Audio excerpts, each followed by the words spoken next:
Desita, Dian, Ilham, Isna, Marcija, Anissa, Nana, Alfi, Ariana, Atavia, Jengga, Nadia, Raffi,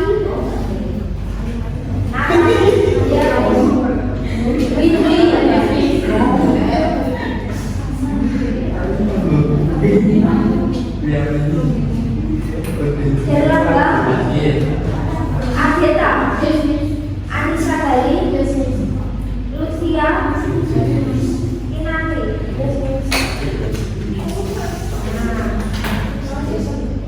Ini bisa kita Penses. Di semester kemarin kita sudah sempat singgung yang namanya Penses ya. Kemarin di semester sebelumnya, kira-kira teknis apa yang sudah kita pelajari? Masih ingat kira-kira berapa teknis yang kemarin kita sudah pelajari di semester 1 saat misalnya simple, present, next, past present. Oke, next, present, past, and next simple, future. Depannya masih simple, terus simple apa lagi? Yang ada continuous, simple, present, continuous. Terus satu lagi simple past, continuous. Terus yang perfect, simple, present perfect, dan simple past perfect. Nah, kita kemarin sudah bahas ya beberapa tenses saat di bahasa Inggris 1. Nah, di TOEFL tenses akan kita ulang, namun kita akan tambahi untuk pola kalimatnya ya, atau jenis kalimat. Apakah tenses itu muncul dalam TOEFL? Ya, tenses akan selalu muncul pada TOEFL, baik itu nanti di listening ataupun di structure. Jadi bukan berarti bahwa TOEFL itu kita nggak belajar tenses, tapi tenses kita akan keluar pada TOEFL. Gunanya kita belajar tenses itu apa? Biar kita memahami misal di dalam listening mungkin soal atau mungkin pertanyaannya itu menggunakan sejumlah tenses tertentu, atau pada opsi jawaban juga menggunakan tenses tertentu. Nah, terus di dalam reading mungkin juga kita akan belajar misal jenis tenses yang mungkin keluar pada bacaan, karena itu akan kompleks ya. Ketika kita di dalam TOEFL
not study English. Atau misal do English, misal ya, do we study English atau kita belajar bahasa Inggris. Nah, kan kemarin kita belajarnya seperti itu, hanya belajar kalimat yang aktif. Kalau di dalam bahasa Indonesia ada namanya dua jenis kalimat. Dalam bahasa Inggris itu juga sama. Secara gampangnya gini, kalau misal dalam bahasa Inggris itu kalimat aktif itu yang biasanya kata kerjanya itu go atau do. Misal, saya belajar bahasa Inggris, atau misal saya membuka pintu, atau saya berlari dengan cepat. Misal awalan mo atau ber itu adalah pola kalimat aktif kalau dalam bahasa Indonesia.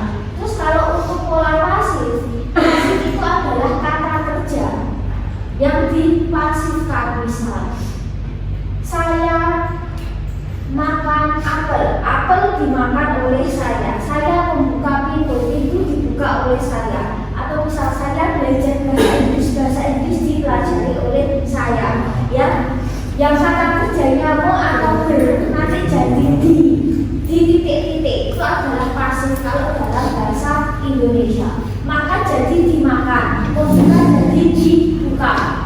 Misal, terus apa lagi ya?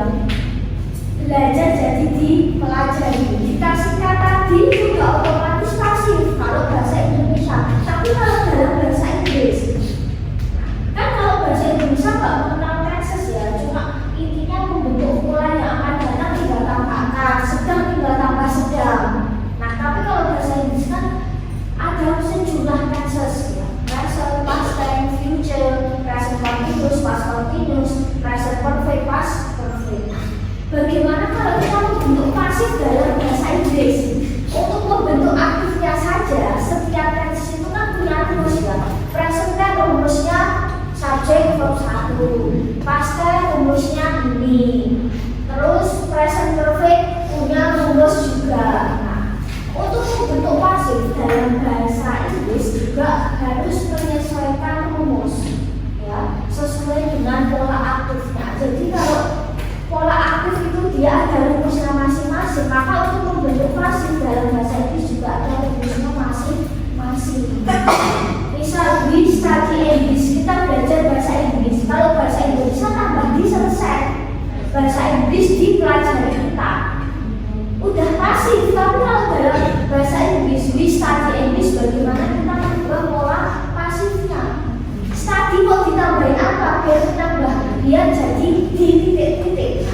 Maka untuk membentuk pasif juga harus ada rumus. Present punya rumus aktifnya, pasif juga punya rumus dan sebagainya. Nah, terus ini intinya gini, ketika kita membentuk pasif, ya, ketika kita membentuk pasif harus kalimatnya yang ada objeknya, ada sesuatu yang harus kita kenali agar kita bisa mempasifkan baik dalam bahasa Indonesia atau bahasa Inggris. Nah, kalimat kan minim dia terdiri dari subjek dan verb ya, minim subjek dan verb. Saya berlari, saya berjalan, saya tidur misal. Itu sudah membentuk kalimat sederhana. Namun kalimat yang dia terdiri subjek dan verb kan nggak bisa ditentukan. Saya berlari, saya dilarikan, jadi aneh ya maknanya. Misal ya, saya berjalan, terus jadi saya dijalankan, jadi aneh. Maka sesuatu yang bisa dipasifkan adalah yang harus ada objek, karena nggak semua verb itu bisa dikasih objek. Saya berlari apa? Berlari kencang kan bukan objek, tapi dia keterangan. Terus saya berjalan dengan pelan, pelan itu bukan objek, tetapi dia hanya caranya dia berjalan. Maka ketika kita mau mempasifkan sebuah kalimat, ya ada namanya pola subjek, verb, dan objek. Ada subjek, ada predikat, ada objek, ada SPO. Bagaimana kalau kita mempasifkan? Kalau kita mempasifkan kan berarti ada yang namanya kayak change position, yang awalnya objek dia nanti jadi di sini, ya, objek nanti jadi di depan seperti subjek, nanti verb dia tetap ya. Terus yang awalnya objek dia akan jadi subjeknya dalam pergantian posisi, objeknya posisi pindah depan kayak subjek, ya awalnya subjek dia di depan, dia pindah ke belakang jadi subjek. Nah, ada yang namanya pergantian posisi. Nah, untuk membentuk pasif, kalau bahasa Indonesia itu tidak tambah di titik-titik jadi pasif. Kalau dalam bahasa Inggris untuk mempasifkan kata kerja kita gunakan verb 3. Jadi verb 3 digunakan untuk tenses yang present dan past perfect. Sekalian juga verb 3 digunakan untuk membentuk pasif alias di titik-titik. Tapi tidak asal loh. Semua verb 3 adalah di tidak, tetapi tidak bisa tertambah depannya. Kita kesini. Nah, ini adalah rumus dasar sekali ketika nanti kita di tenses ya.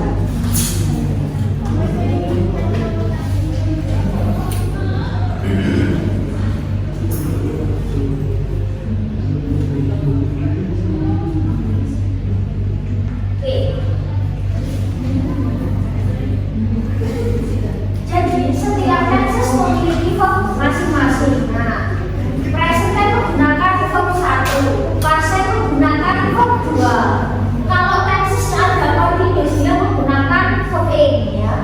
Terus kalau simple future menggunakan verb 1. Terus kalau tenses yang ada perfect-perfectnya dia menggunakan verb 3, kan baik present perfect ataupun past perfect. Nah, ini kita baru kalimat positif ya, belum kalimat negatif dan interrogatif. Next kita akan bahas lebih rinci lagi.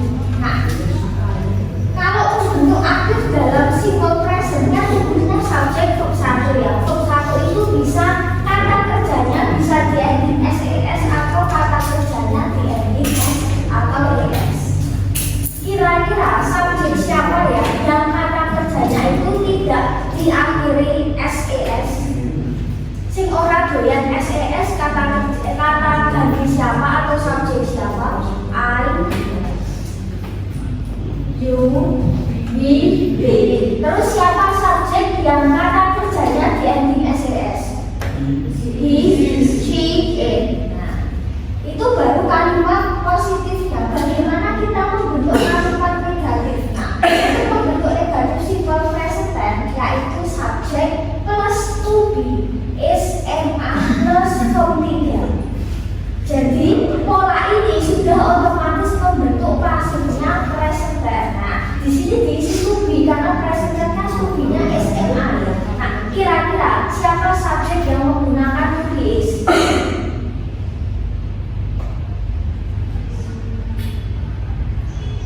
She, he, it. Siapa yang menggunakan R?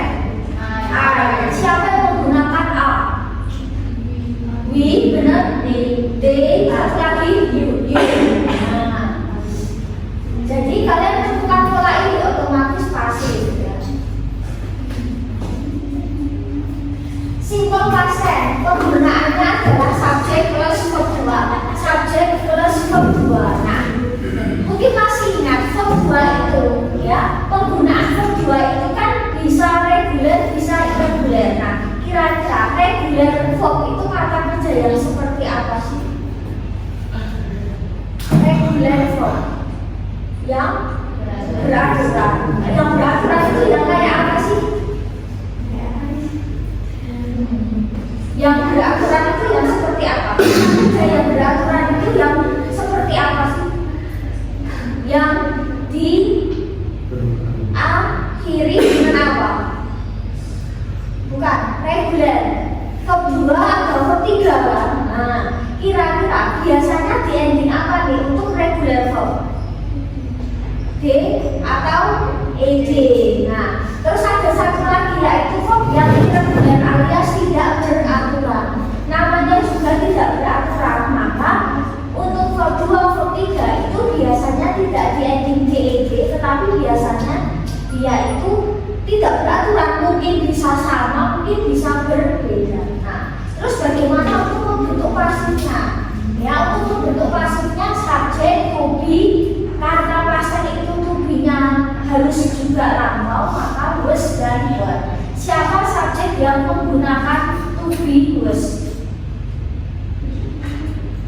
She, benar. He, satu lagi it. Terus siapa subjek yang menggunakan were? You, benar. We, they, satu lagi and. Itu was atau were? Was. Sudah terjebak. Terus nanti ditambahin verb 3. Terus present continuous, subject to be SMA plus verb A. Nah, tenses yang ada continuous itu gunakan verb A ya. Kalau present continuous, subject to be SMA plus verb A. Terus membentuk pasifnya, subject to be SMA plus being ya. Bacanya being plus verb 3. Kalau aktifnya simple past continuous, subject to be was were plus verb A. Nah, yang membedakan cuma to be. Kalau present to be-nya SMA, kalau past dan to be-nya was were. Terus bagaimana untuk pasifnya? Tinggal subject to be was were plus being plus verb 3. Hampir sama kayak atas ya, cuma diganti to be present dan to be past. Terus next, simple future. Ada beberapa cara ya untuk membentuk akan ya.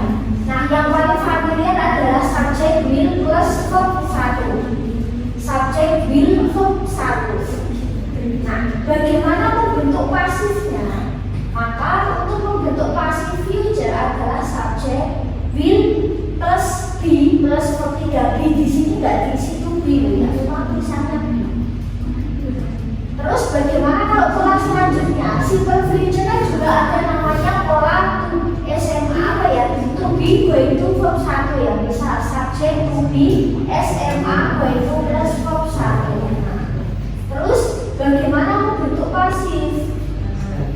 Subject to be SMA plus going plus to plus be plus verb 3. Di sini to plus be itu terpisah, bukan diisi to be. Plus B plus 40. Terus bagaimana kalau simple future continuous? Nah, mungkin di TOEFL kalian akan menemukan pola simple future continuous ya. Semester kemarin kita belum sempat bahas karena jarang kepakai. Tapi waktu TOEFL ini mungkin pernah atau mungkin juga bisa juga muncul ya. Rumusnya subject will be plus 40. Future plus continuous, subject will be plus 40. Membentuk pasifnya subject will be plus being plus verb 3. Terus bagaimana kalau dia simple present perfect? Nah, simple present perfect untuk membentuk positifnya polanya subject have atau has plus verb 3. Nah, di sini kan have atau has, dia kata bantu, ya. Dia auxiliary verb, kata bantu, yang artinya bukan memiliki atau mempunyai, tapi dia fungsinya hanya membantu. Nah, di sini kira-kira siapa subjek yang menggunakan have dalam present perfect? Ali benar, pakai Ali. Siapa yang menggunakan have? You benar. B satu lagi. D. Terus siapa subjek yang menggunakan has? He, she, it. Nah, maka subjek have, has plus verb 3. Terus bagaimana membentuk pasifnya? Pasif present perfect itu seperti apa? Maka subjek have atau has plus been plus verb 3. Terus bagaimana kalau kita membentuk simple past perfect? Nah, simple past perfect itu penggunaannya have ya. Have itu untuk semua subjek, baik I, dia atau she, he. Nah, positifnya subjek had verb 3. Terus bagaimana kita membentuk pasif? Nah, membentuk pasif dari past perfect adalah subjek had plus been plus verb 3. Nah, jadi ketika kita ingin membuat pasif atau kita menemukan kata atau dalam kalimat ya, dia polanya semuanya ada to be SMA, ada to be SMA BA, ada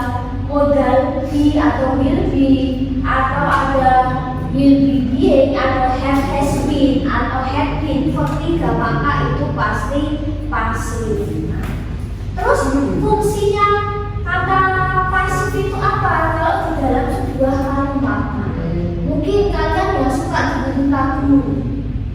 Nah, mungkin beberapa judul ada yang dia pasif atau mungkin dalam lirik lagi. Ketika mungkin kalian itu dengerin lagu, pernah nggak kadang kalian fokus pada lirik, kalian coba kalian cari liriknya dalam bahasa Indonesia. Nah, mungkin kalian akan temukan pola kalimat yang pasif di titik-titik. Atau misal kalian nonton film selain kalian itu misal ya baca penerjemahannya yang versi subtitle Indonesia, mungkin kalian pernah nonton film yang dia ada subtitlenya double, Inggris Indonesia jajaran atau Inggris dulu baru ke Indonesia. Nah, di situ mungkin kalian temukan pola pasif ya.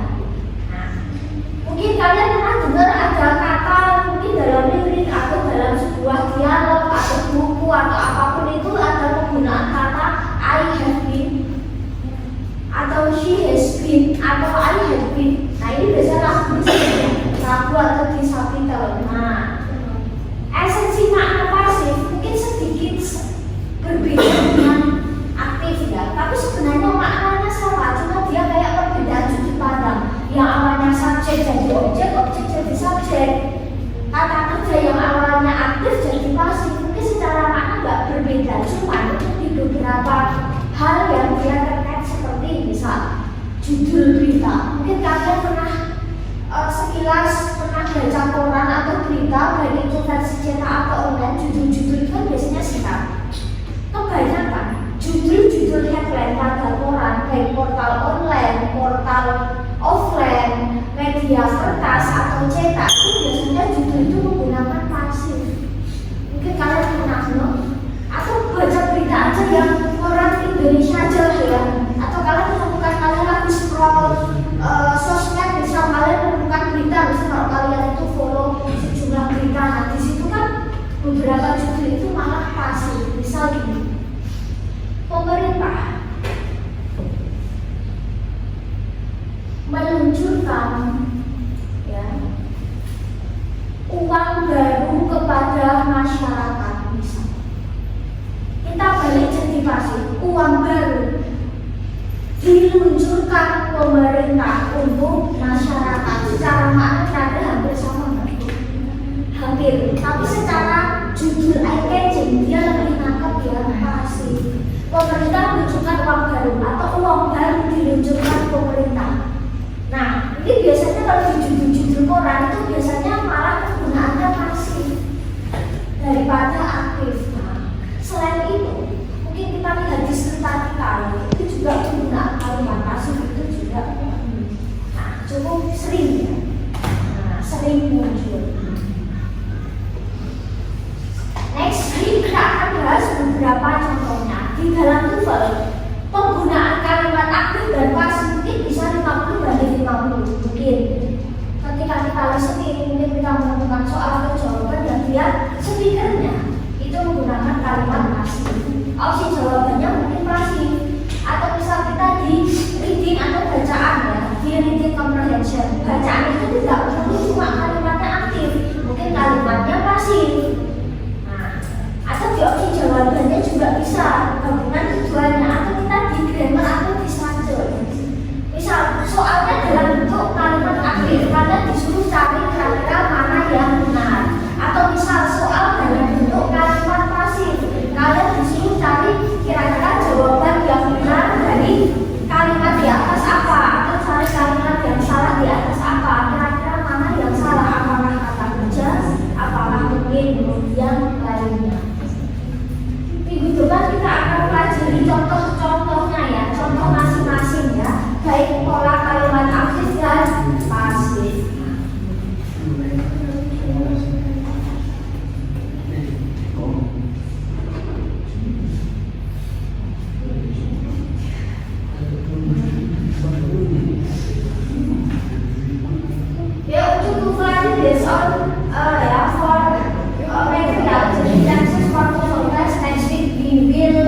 Discuss more about the example of each tenses ya, kita akan bahas masing-masing.